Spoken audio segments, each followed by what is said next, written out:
Welcome to the Sunday worship service of the First Church in Boston, a Unitarian Universalist congregation in Back Bay. The senior minister at First Church is the Reverend Dr. Stephanie May. Her sermon is entitled Love of Place. The music director and organist at First Church is Gigi Mitchell Velasco.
Thank you, Bob. I grew up listening to my mother practice that piece, and I never thought that it would have so much meaning. Anyway, good morning. My name is Catherine Collins, and I'm a member of the Standing Committee, the elected board here at First Church. And I would like to welcome all of you who are here today and those of you who are listening online. Ordinarily, I'm listening online, so I want to extend a special welcome to those of you who are out there. I also would like to extend a special welcome to all visitors who are here today. If you would like, we'd love to meet you. Come after the service and join us at the coffee hour, which will be held out on the porch today. Even though it's a little bit windy, it's sunny, and we'd like to have another day outside. If you would like to learn more about First Church or Unitarian Universalism, please visit our website, firstchurchboston.org, or contact Reverend Stephanie or one of the members of the Standing Committee during coffee hour. Today I only have one announcement, but I'll open the floor if I miss one and somebody has another one to add. But please join us this coming Saturday at the John Winthrop Street Fair. It's being held from 10:30 a.m. to 1 p.m., and you could speak to Barbara Martin or look at our e-news for more information about this street fair. Again, thank you for being here today, and let our service now begin.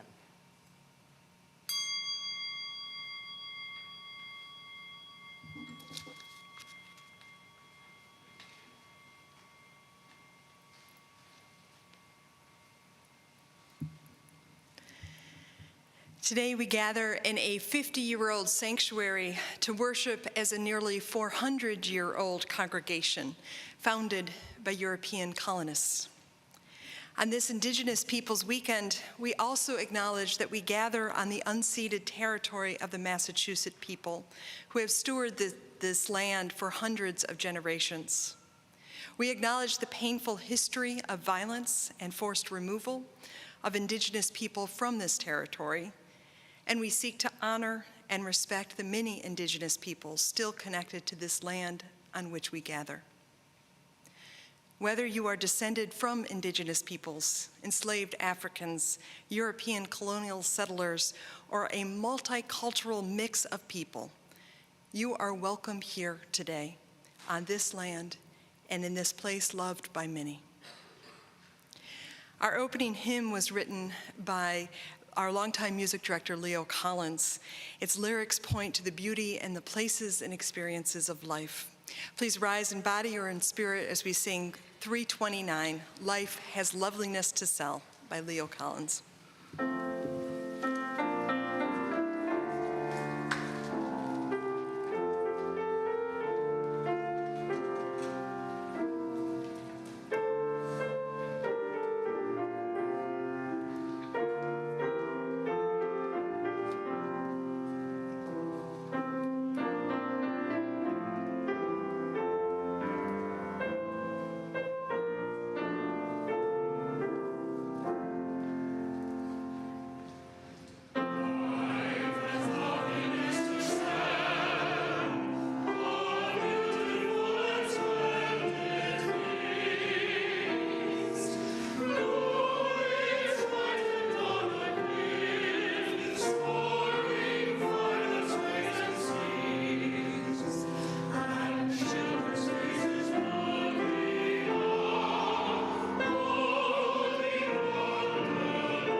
Universalism, and I invite you to join me in saying together the First Church Boston affirmation.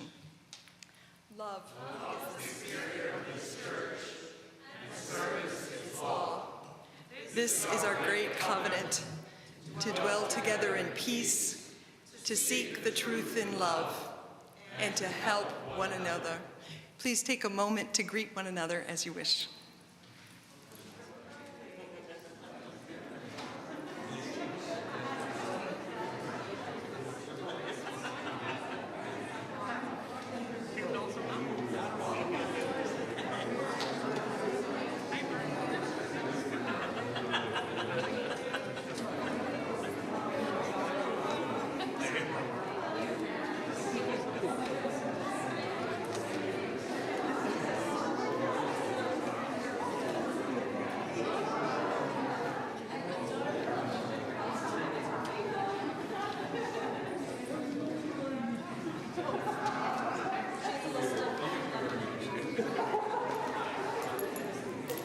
I look forward to our continued fellowship at coffee hour.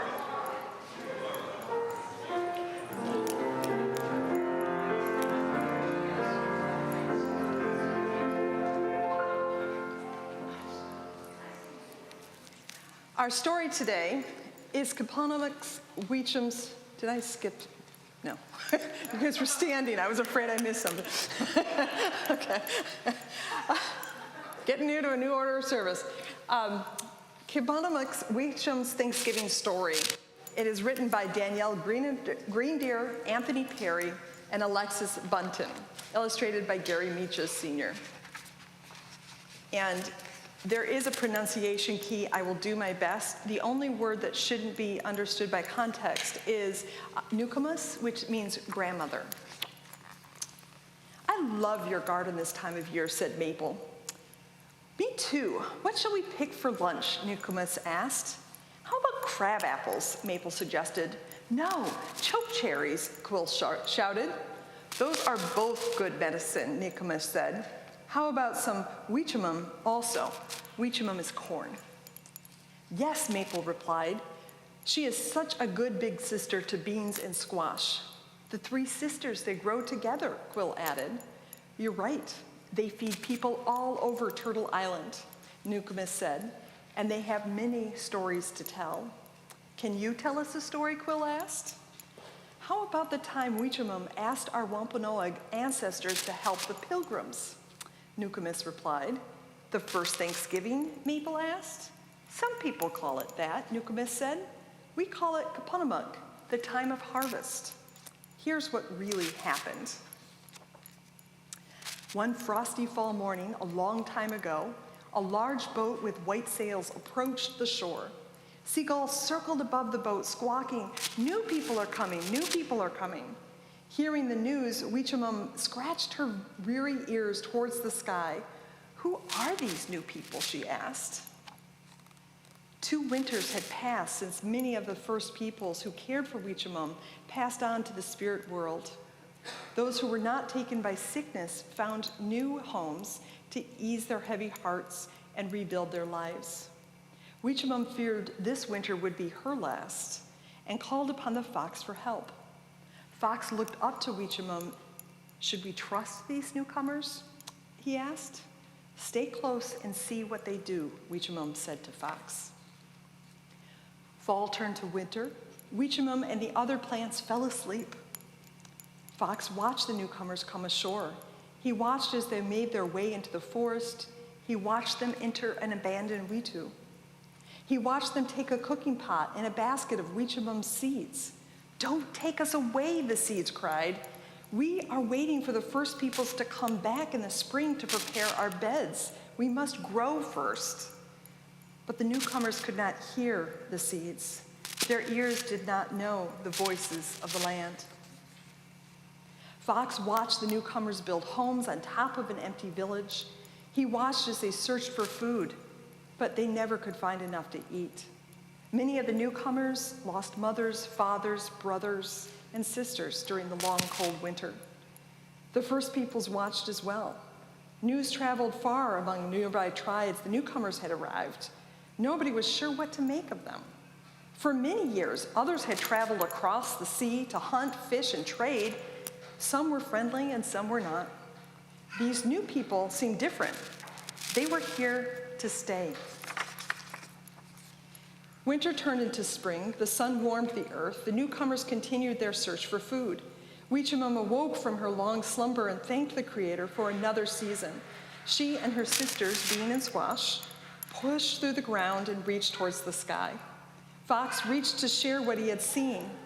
The newcomers are hungry, Fox told the three sisters. They took the Weechemum seeds, but they do not know how to make them grow.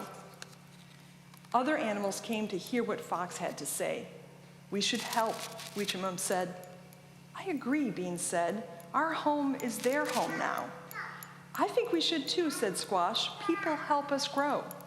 We must help, Deer said. We agreed to feed the people. In return, they care for the home we share. I wouldn't, said Fox. The newcomers don't know our land. Sometimes new people can seem scary, Rabbit said. The Creator tells us to help all living things. This is how the world works. Yes, Duck and Turkey agreed. It's settled, said Weechemum. We will send the first peoples to help the newcomers. Over the next few nights, Weechemum sent dreams to the first peoples with a message. Bring me and my sisters to the newcomers. They are hungry and need help. The first peoples listened. Their leader, Massasoit, visited the newcomers. He could see that they needed help, wanted peace. Massasoit introduced the newcomers to Tisquantum. Spring turned into summer. Tisquantum showed the newcomers how to raise Weechemum and her sisters, Beans and Squash. He taught the newcomers how to feed fish and seaweed to Weechemum to help her grow. We've got a fox here, too. Soon, Weechemum's seeds pushed through the earth and climbed towards the sky. Summer turned to fall. Weechemum brimmed with food, so did Beans and Squash. Weechemum smiled as the newcomers thanked Tisquantum and the first peoples for their help. Kapanamunk, the time of harvest, had come. The newcomers prepared a feast to celebrate the first year in their new home. They fired muskets in celebration. Boom, boom, boom. Massasoit, warriors, and other first peoples arrived. They feasted for 3 days. That meal changed both our lives and theirs forever. Many Americans call it a day of Thanksgiving. Many of our peoples call it a day of mourning. That's different than what we learn in school, said Maple. It was Weechemum and other beings of the land, sea, and sky who made the newcomers' first harvest possible? That's right, Newcomus said. This is why we pray before we eat. Well, what did the newcomers and our ancestors eat, Newcomus said? Quill asked. Many things: succotash, duck, turkey, rabbit, deer, lobster, fish, pumpkins, cranberries, boiled bread, and nasum, Newcomus said. All this talk about food is making me hungry, Maple said. Let's go make some lunch then, said Newcomus. I like this book because it reminds us to listen for stories from different points of view so that we can broaden our understanding of one another. Thank you.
As we enter now into a time of prayer and stillness, I invite you to take a deep breath in and out, and another in and out. Our prayer today is from the Reverend Laura Bogle.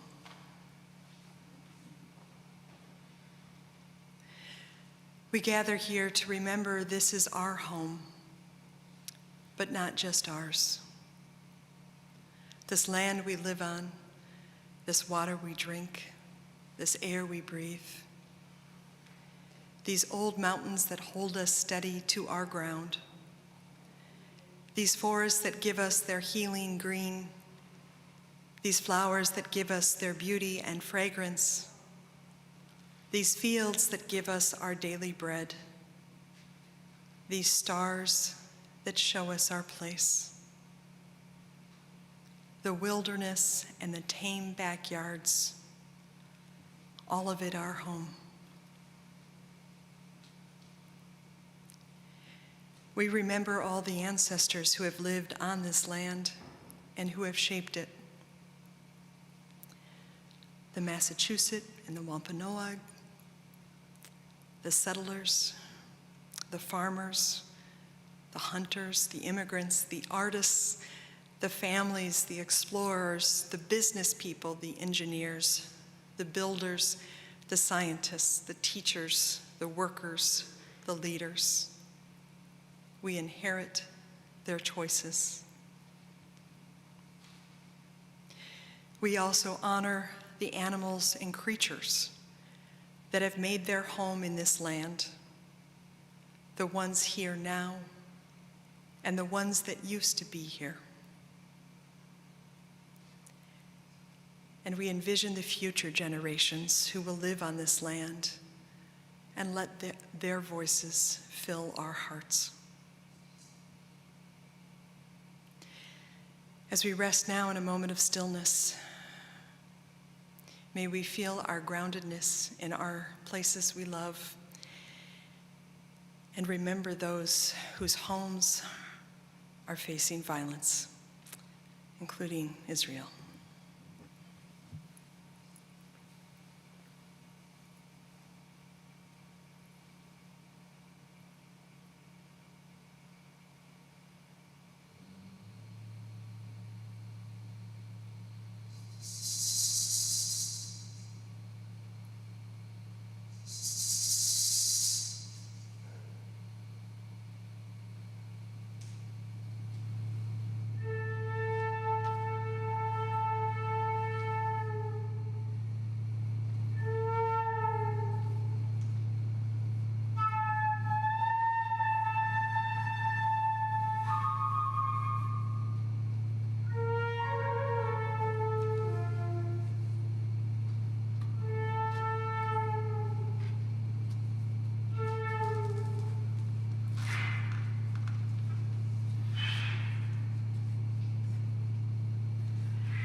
In the spirit of gratitude for all that we have received and all that we are able to give back, I now invite you to give to the offering as you are able to support the life and work of First Church.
Our reading today comes from the website of the National Museum of the American Indian, a Smithsonian museum with locations in Washington, D.C. and New York City.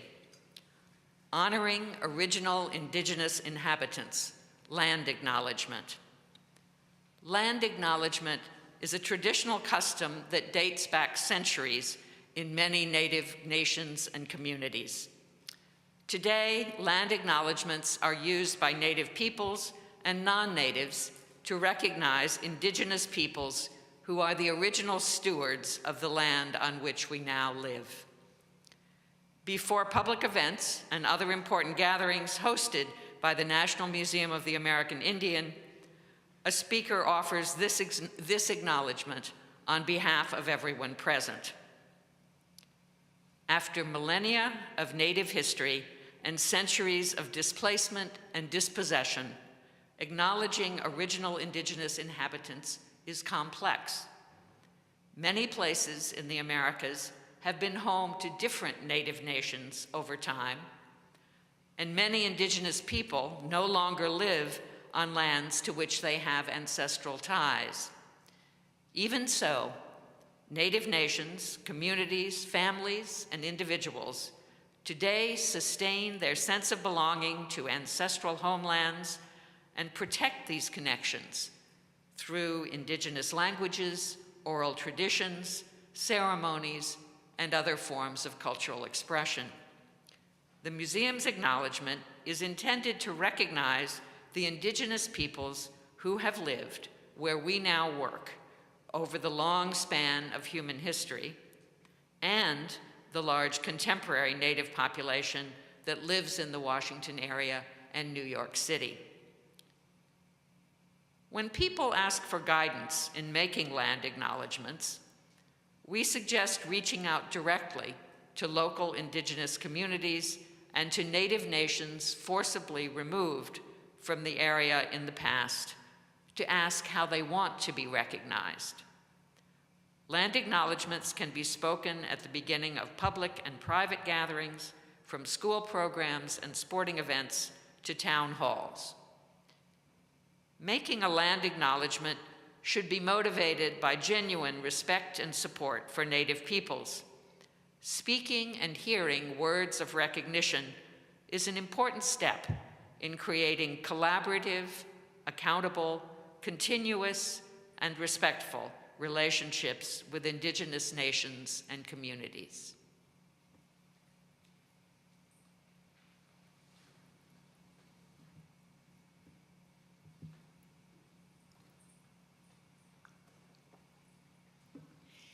In a 2020 interview, Harmon Dietz, a member of the Mashpee Wampanoag, recounted a boyhood visit to the tribe's ancestral land in Mashpee, saying, "My father and I were driving on Great Hay Road.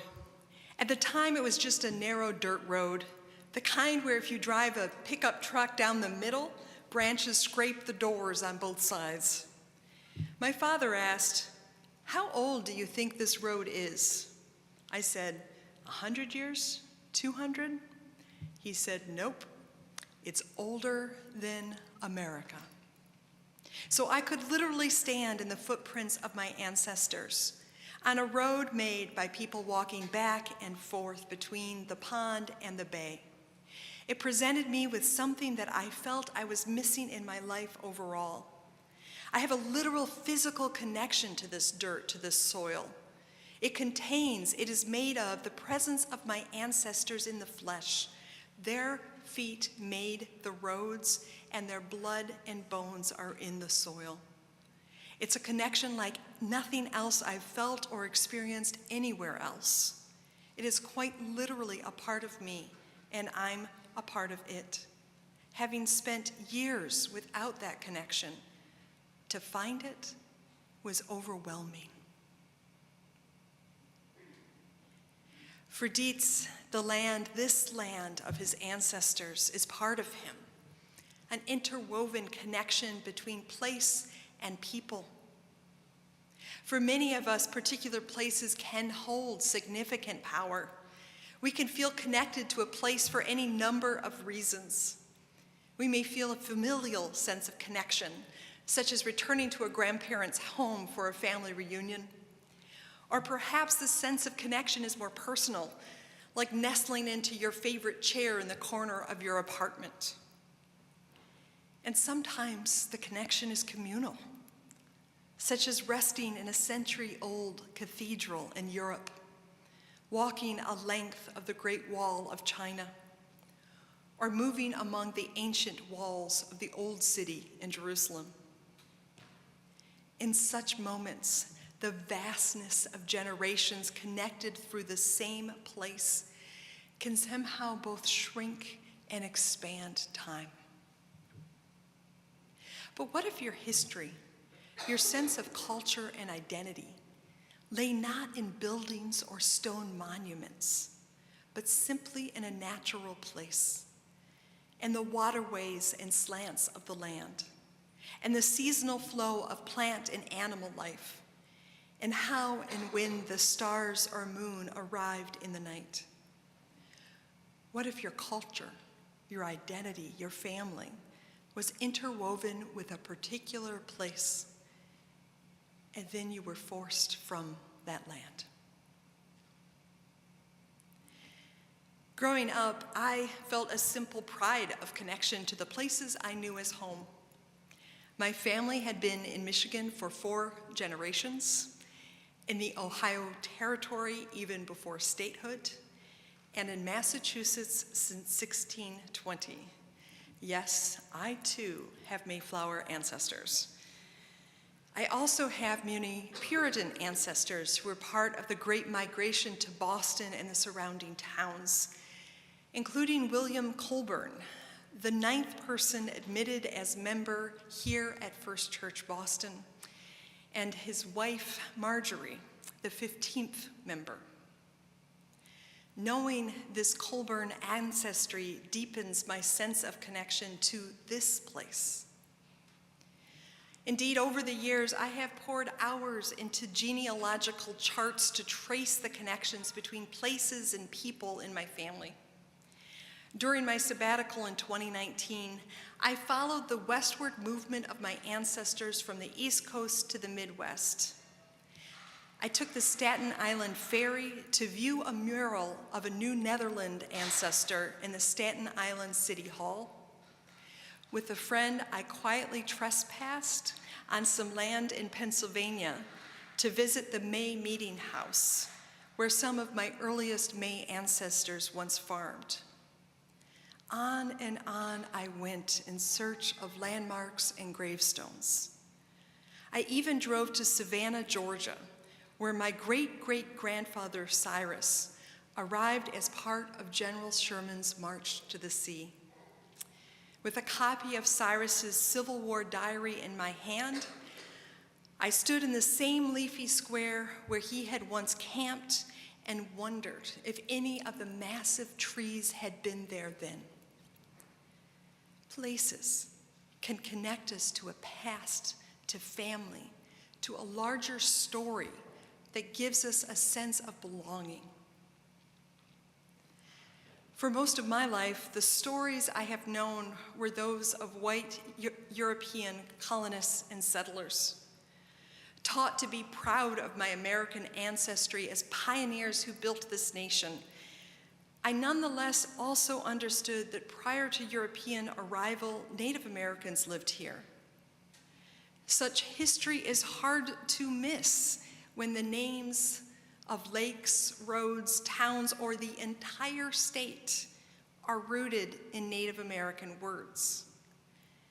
However, I was not taught as a child or even well into my adulthood that many of the indigenous peoples resisted and fought back not out of savagery, but so that they might be able to stay on the places they loved. I was not taught to consider the stories of the first Thanksgiving, the founding of Massachusetts, or the states of Ohio, Texas, or Hawaii from the point of view of the indigenous peoples who lived in these places centuries, even millennia, before Europeans arrived. And I was definitely not encouraged to consider what it means that Native Americans still live here. Were you?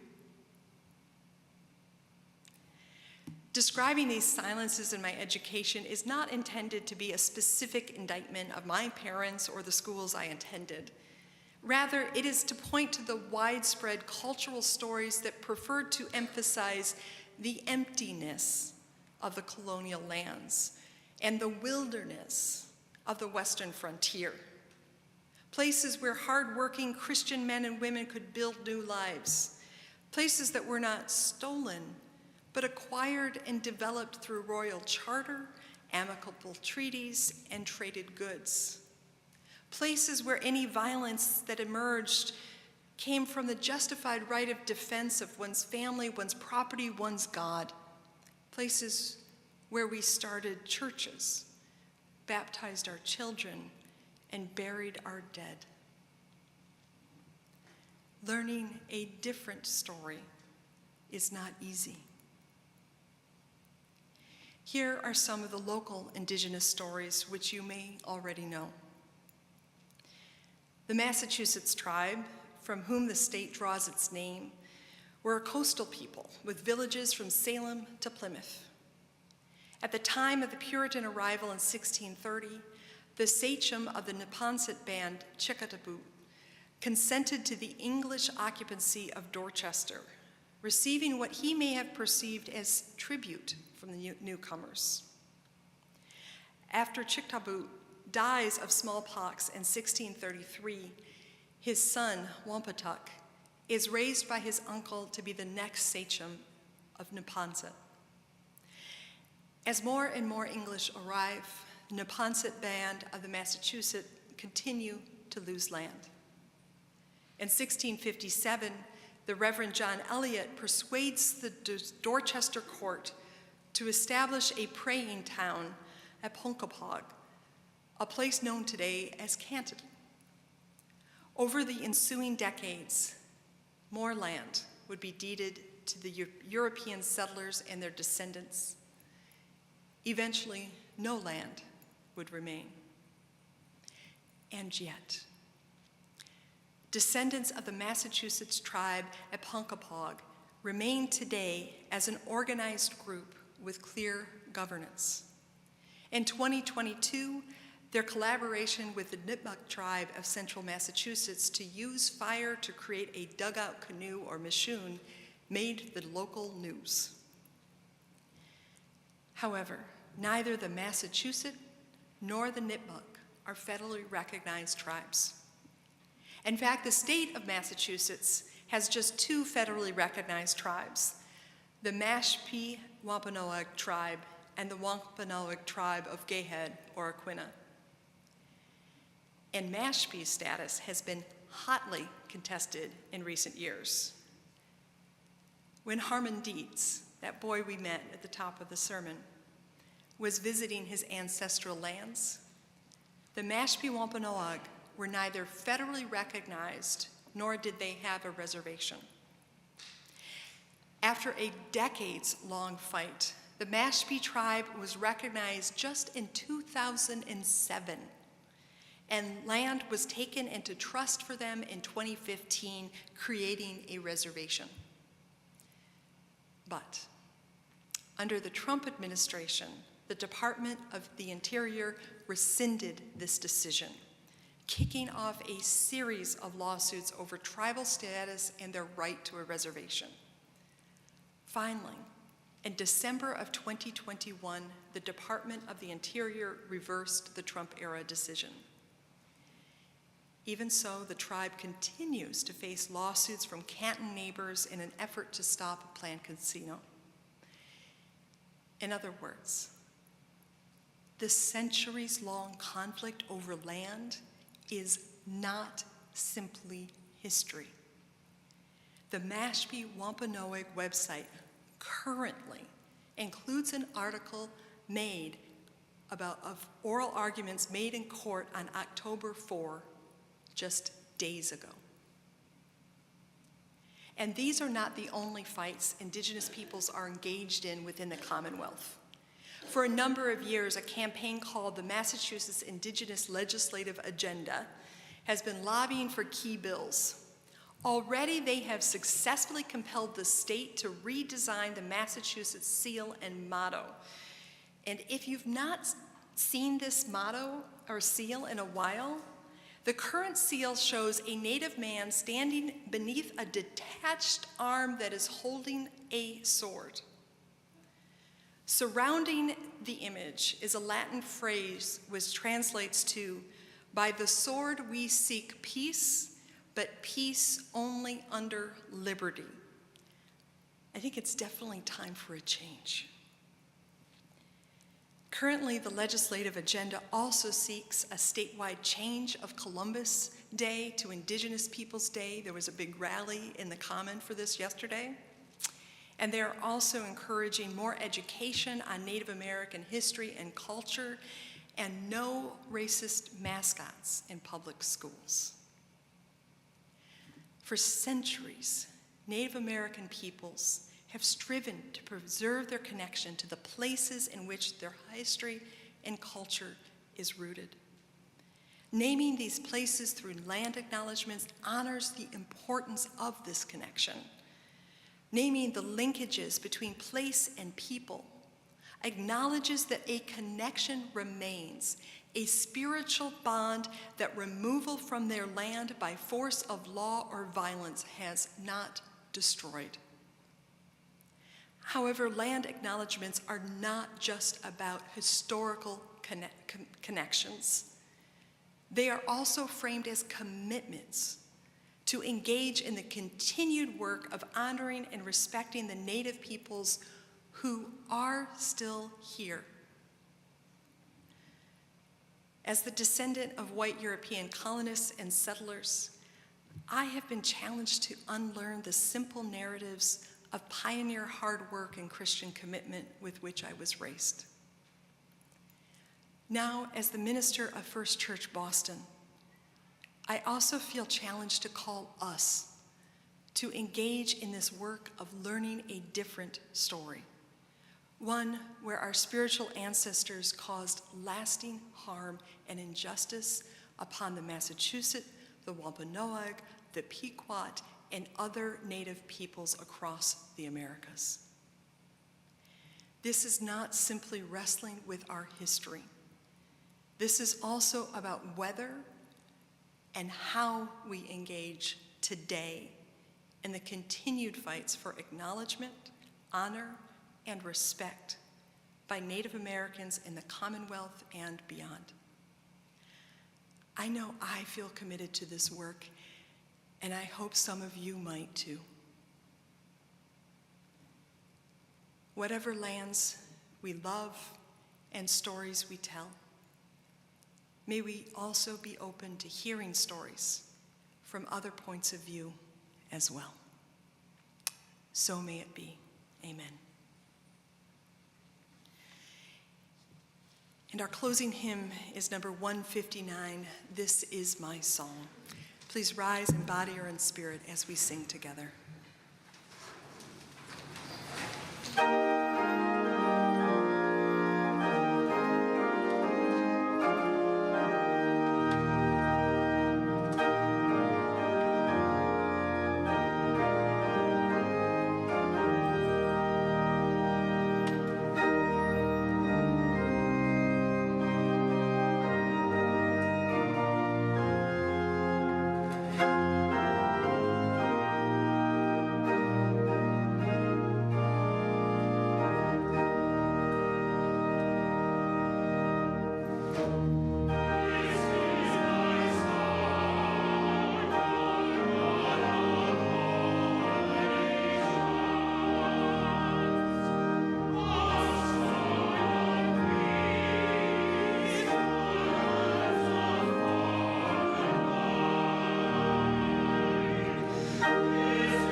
I just want to note that, as you probably have noticed, I'm a manuscript preacher, which means I have an entire text, which is mostly the same as what I actually say, but it's also full of a bunch of hyperlinks and sometimes even footnotes that give you an opportunity, if you're interested, to follow some of the stories and references that I make in my sermons.